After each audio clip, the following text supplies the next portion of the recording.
marvelous hee-ho. What you got there, buddy? Is this for me? See what it says. Dear John, how have you gone an entire year without talking about a single Megaten game?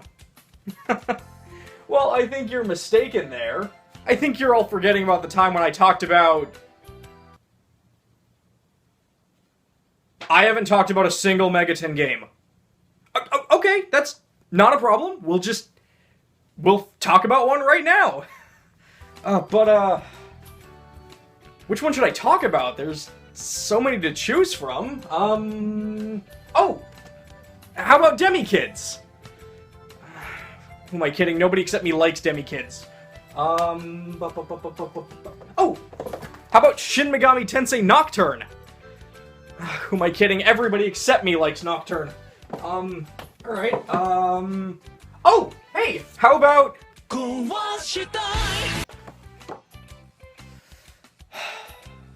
This is tough. Oh!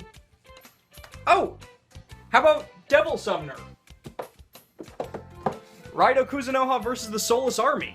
Because I really like this game, and it's actually got my favorite cover art of any video game ever. And I already recorded all the footage for it. I mean, look. It's not even in the case. I'm pretty sure it's still in the PlayStation. So, yeah, we're gonna talk about this one. Let's get started. But before I get started, I've never really done a big story-heavy game on the show, and when I do, I usually don't talk a lot about spoilers, but for this one, I totally am. So please consider this your spoiler warning if you do not want spoil in this game. Alright, so we're good. I'm gonna spoil the crap out of this game, so cool. Shin Megami Tensei Devil Summoner Raidou Kuzunoha versus the Soulless Army. I know, the title just rolls right off the tongue, doesn't it? The game opens up by letting us know that the game about a silent detective summoning demons to save 1920s Tokyo is purely a work of fiction, and any similarities to real events or people are purely coincidental.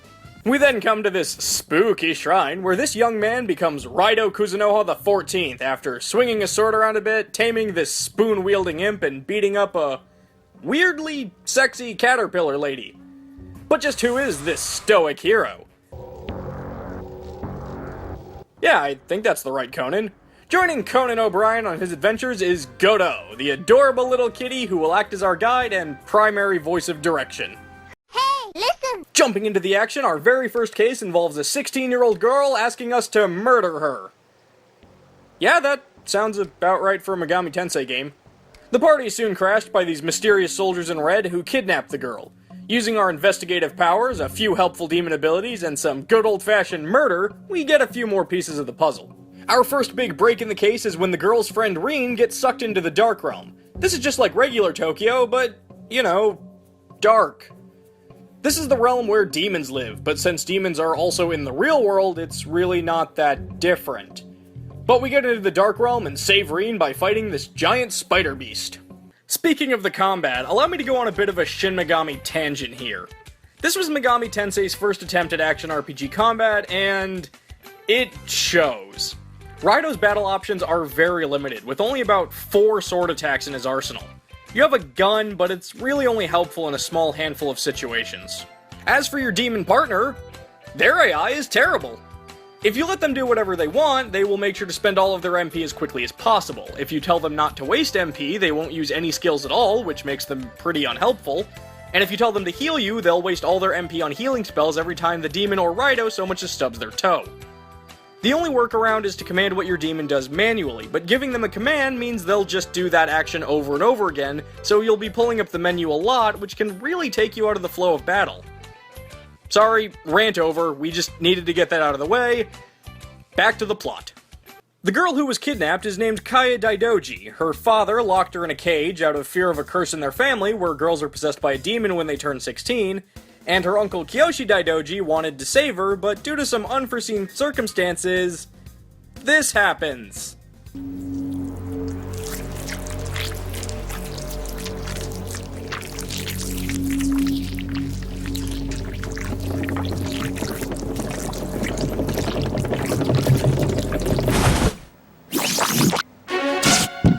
That's normal, right? Before we can give chase to the beast, a mysterious voice calls out to Raidou, warning him not to investigate this anymore, before summoning a demon to try and kill him. By the way, a demon being summoned to try and kill us is a pretty recurring thing, so brace yourself for that. Chapter 2 has Raidou trying to hunt down the Red Cape, which has supposedly been seen all over the city, according to our reporter friend and new client, Tay. To get information on Daidoji, we need to find the rickshaw runner, Denpachi. Luckily, finding him is made a little easier when Raidou makes a connection with the Yakuza by impressing their boss Sadake in one of my favorite scenes in the entire game. Raidou, donned in nothing but his hat and presumably a towel, beats up a bunch of thugs in a bathhouse. I love when this game brings a little bit of levity to the table. I mean, heck, Sadake even asks the question we're all thinking.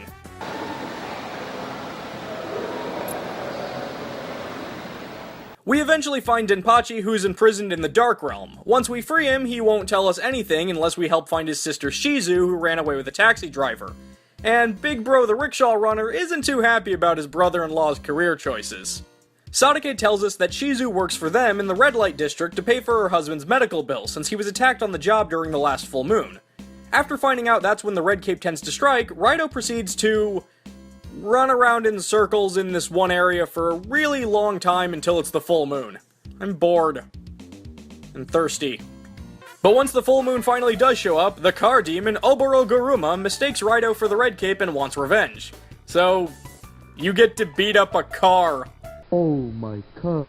Raidou soon learns that the Red Cape is not one specific being, but rather a monster born from people with incredibly strong hatred without any idea of where to direct it. So the Red Cape that attacked Shizu's husband was in fact the big brother Denpachi, unaware of his own transformation. After fleeing into the Dark Realm, Raidou attempts to take down the beast, but he's actually pretty tough. I think I'm gonna need a more powerful demon here.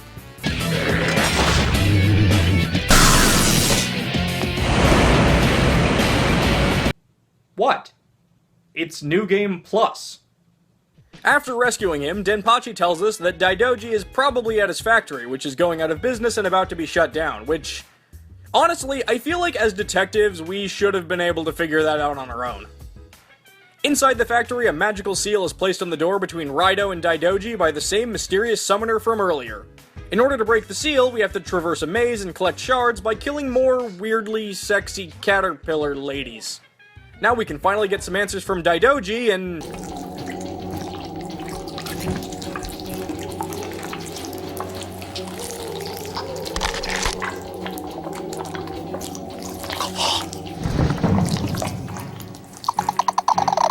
he's fine. We also come face to face with our summoner nemesis, the mad Russian himself, Rasputin, who is very inconsistent with his moods. A pity you'll die without any answers. Alright, here's everything I know. He tells us that weird giggling thing is called a Hiroko, and it's basically what happens when the Red Cape matures in a person until it can pop out on its own. Then he summons a demon to try and kill us so he can escape. With no real leads on how to find Rasputin, the owner of the local shop stops by the detective agency. Now, how could I describe the shop owner in this game? Hello, I like money. Yeah, that's about right. He hires us to investigate some missing cargo. It seems that every time a shipment of his comes in from the Harada Trading Company, it just vanishes. The ship, the cargo, the sailors, everything. Now that sounds like a case for the Narumi Detective Agency. They're in the Dark Realm. The gist of this mystery, this gistery, is that Mr. Harada passed away recently, and his partner, Mr. Elfman, has been forcing out Japanese employees in favor of foreigners like himself. Raidou heads to a church Elfman has supposedly been staying in, only to find Rasputin again, who turns out had killed Elfman and took his place in order to use the trading company position to collect things for his mysterious employer, and tells us he's involved in something called the Super Soldier Project. And then it's time to finally go head-to-head against the Dark Summoner himself. 'Cause he's Russian. Obviously. I know I'm Russian to lay the smackdown on him! After beating him, Rasputin reveals he's a bit of a sore loser and has a breakdown. Like, an actual breakdown. Turns out this entire time he was a robot. Man, show of hands, who saw that coming? Oh, put your hand down, Jeremy, you're full of it. Rather than taking the defeated robot corpse with us, Raidou leaves it on the floor for the church janitor to deal with. And with no leads to go on, except the one we just left on the floor, Raidou heads back to the office. After chatting with Narumi about the Super Soldier project and how we have no leads, Tay comes back and hires us to escort her while she meets with her new contact for an interview. Some guy in the military called her and wants to tell her all about the Super Soldier project. What luck! And I never even put any points into that stat. Tay and her army informant, Sadakichi, are sucked into the Dark Realm, so we have to go rescue them. Sadakichi wants to give us some files he grabbed on the project, but he thinks he dropped them somewhere. And boy did he go out of his way to drop them. They're all over the map, stuffed into tiny holes, and even up trees. But we get all the papers back, and he gives us the password to get into a secret underground military base where Kaya should be, and lets us know a little bit more about those soldiers in red we've been fighting. It's an army of corpses! A soulless army! Oh! The title makes sense now. Once we get through the underground base, we meet the man behind the Super Soldier project, General Munakata. Apparently, having what he needs from Kaya, Munakata leaves after summoning demons to try and kill us. The two brothers, Abihiko and... yeah, the other one. But hey, at least we finally rescued Kaya, right? Chapter 6 is the shortest chapter in the entire game. I'm pretty sure it'll be over before I even get a joke in. Okay, let's see. How many demons does it take to screw in a light bulb? Nope, it's over. Okay, but seriously. Raidou comes home from an early morning errand and is very fascinated by this hair on the floor. Kai comes home and reveals that she is super cute with short hair. She tells us that she overheard a conversation of Munakata's about a special artifact he needs to complete his plan. So we should find it first and start looking tomorrow. I mean, yeah, it's, what, like 10 a.m. right now? No point overdoing it, right? We just run around and talk to a couple people, including this guy, Dr. Space. That's not his name, but that's what I'm going to call him because he really likes talking about space. When we finally find the artifact, well, remember how this is the super special artifact that the bad guys need to do their whole evil plan of evil thing? Remember that whole demon possessing Kaya's body thing? Yeah, we just took our main baddie right to the one thing he needed to find. That's my bad. That's on me. The next chapter opens with some deja vu. Raidou is very interested by this hair on the ground, which... why is that still there? It's been like 2 days. Grab a broom, Raidou. Narumi comes home after getting the crap kicked out of him by... Sadakichi? Dude, I thought we were friends. Turns out Sadakichi was working for the Navy, which is why he was spying on the army. At the shrine, the Herald of Yatagarasu tells us that this very important admiral has been cursed, and in order to find the source of the curse, they want to transfer it from the admiral to Raidou and chuck us into the Dark Realm. After only about a minute of walking, Raidou gets stuck in a trap, and these two skeleton brothers accidentally blurt out some information. When Godot repeats the information, they panic and teleport us about 50 feet away. We repeat this process about 4 times before we can finally break the trap and kill the demons. What a couple of numbskulls, am I right? These brothers are real boneheads, right? Once you're free, you just go kill their boss and creator of the curse, Hino Kononusi, and that's done. Sadakichi gives us some information about how the army has been sending out a peculiar radio wave that's forcing all the Magikarp to evolve and... wait, wrong game. But we should go investigate that anyway. Except we can't get into the radio tower because this one guy told us we can't go in. So we do what we always do and go in through the Dark Realm, where we see the radio waves have been summoning Hirokos to it after they've broken out of their human host, leaving the strong, erect tower all gross and fleshy. We get to the top of the Chamber of Goop, where Munakata tells us his plan to launch a satellite into space, and with the help of these Hirokos, command the power of a soulless god. And then he summons a demon to try and kill us. That's a penis. I'm sorry, but someone had to say it. Mishiguji is one of the tougher bosses in this game. Unless you have a demon like Raiho that nulls mind attacks. Then he's a total joke, and you'll have no trouble taking down Giant Penis Lizard. I mean Mishiguji. Don't get too excited about your victory, though, because Rasputin is back. I knew we shouldn't have just left him on the floor. He's decided that now is when he can't have us interfere anymore, and launches Raidou through space and time. Where will we end up? We could turn up anywhere. We could... oh, he just teleported us back to our own neighborhood. Well, that was nice of him. Saves us the walk and... Wait. Something feels strange about this place. Hey, Raidou, do you have any idea what's going on? Yeah, after Raidou and Godo meet Raidou and Godo, we find out pretty quickly we've been sent into another dimension. A weird dimension where this Raidou talks and has a cool face scar. Say, I hope you won't think it evil of me to ask how you got that stylish head wound. We head to the shrine where the Herald of Yatagarasu gives us the Amatsu Kanagi, an artifact that will allow us to travel through space and time to return to our own dimension.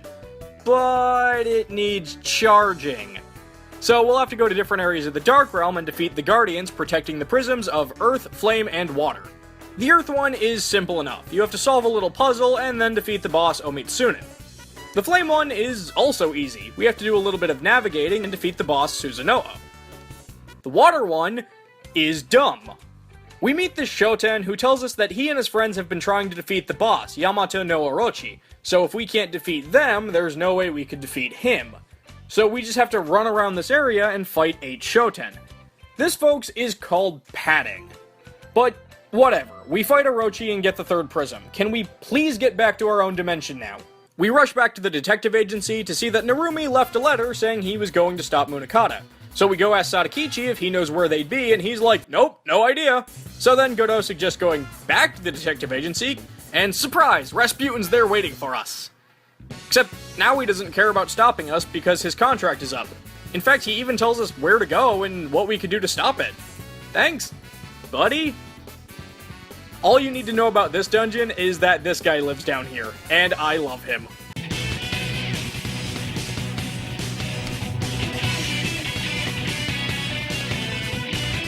So it's time for us to finally face off against Munakata.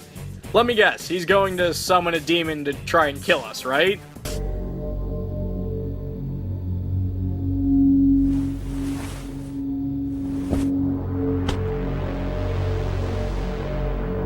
Oh, he's not. He is a demon that's going to try and kill us. Apparently this entire time, Munakata's body was being used as a puppet for the tiny angry god Sukuna Hikona.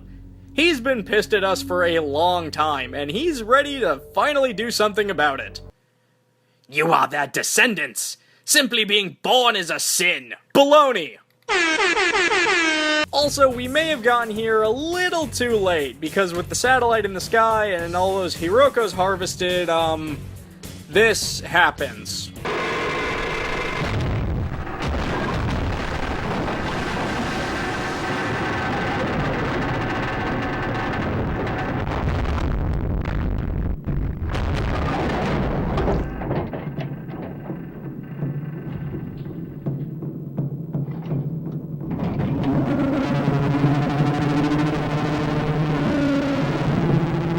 That is awesome. I mean, terrifying, and we're all doomed, but come on, giant battleship robot god. Sukuna Hikona has an attack that will unsummon your demons permanently for the rest of the battle, and since the demon AI isn't that great, they will often get hit by it. You have a few tactics to try and get around this, but chances are you'll still lose a few demons. This is the only fight in the entire game where I got game over, which, speaking of, can we talk about this for a minute? He summoned to the hall where he was given his title, scolded by the ominous voice, and then murdered by the angry souls of previous Raidous. Dang, that's messed up. We eventually defeat Sukuna Hikona, he rants for a bit, and then dies. Don't worry, I have a feeling we'll learn more about him soon. With him and Munakata dead, we now have to find a way to deal with that enormous robot. Chapter 11 is another fairly short one. We need to stop that giant robot, but how? Well, remember Dr. Space from before?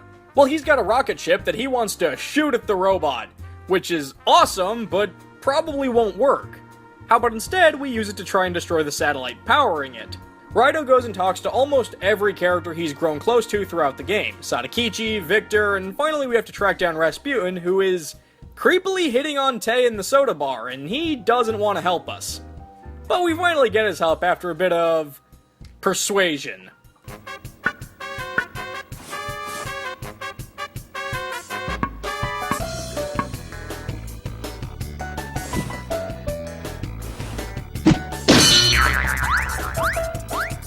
Rasputin reads the Russian document they used to launch the satellite, and we have all the info we need to shoot the rocket up there with a demon passenger. As an added precaution, Godot says he'll also be going. Ukubak, you were my very first demon. We've been through a lot together. It's your time to shine!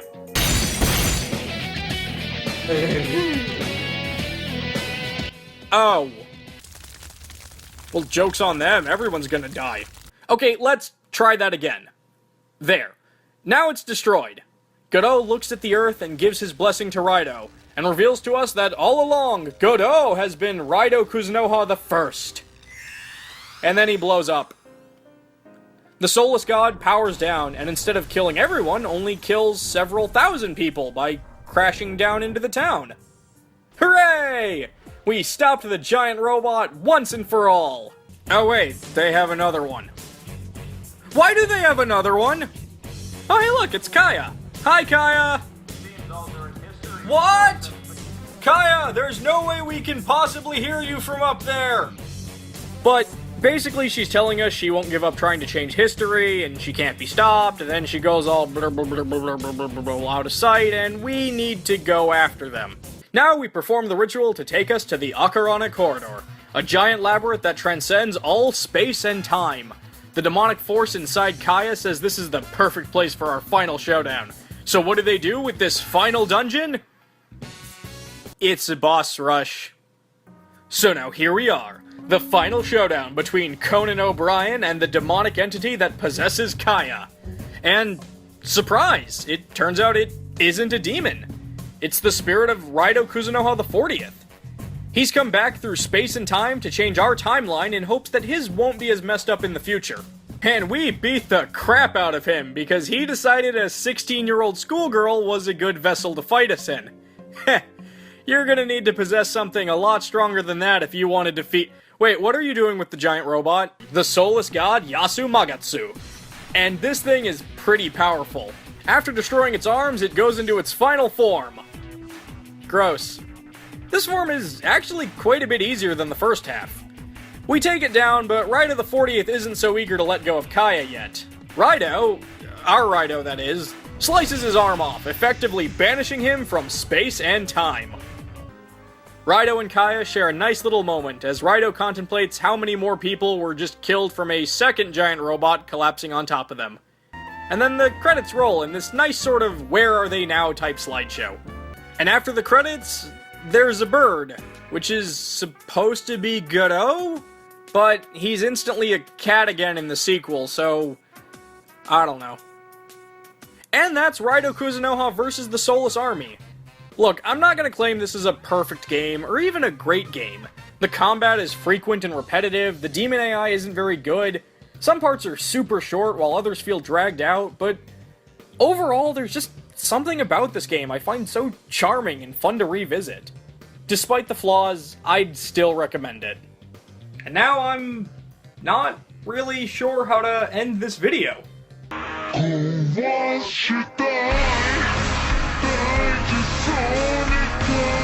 No! We're not doing that! No! Jeez. Hey everybody, thanks for watching my first Mega 10 review. I had a lot of fun with this one, and it's so cool to finally pass that milestone. I'm sure I'll talk about more in the future, but for now, please leave a comment or like if you liked this video, or consider subscribing if you'd like to see more videos in the future. If you want to see another one of my videos right now, you can click that TV there and check out my 1-year anniversary special I did on WWF Warzone. Thanks again for watching, and until next time, take care. Professor Mokoi! How on earth did I forget to talk about you during your episode of the Demonic Compendium? Oh well.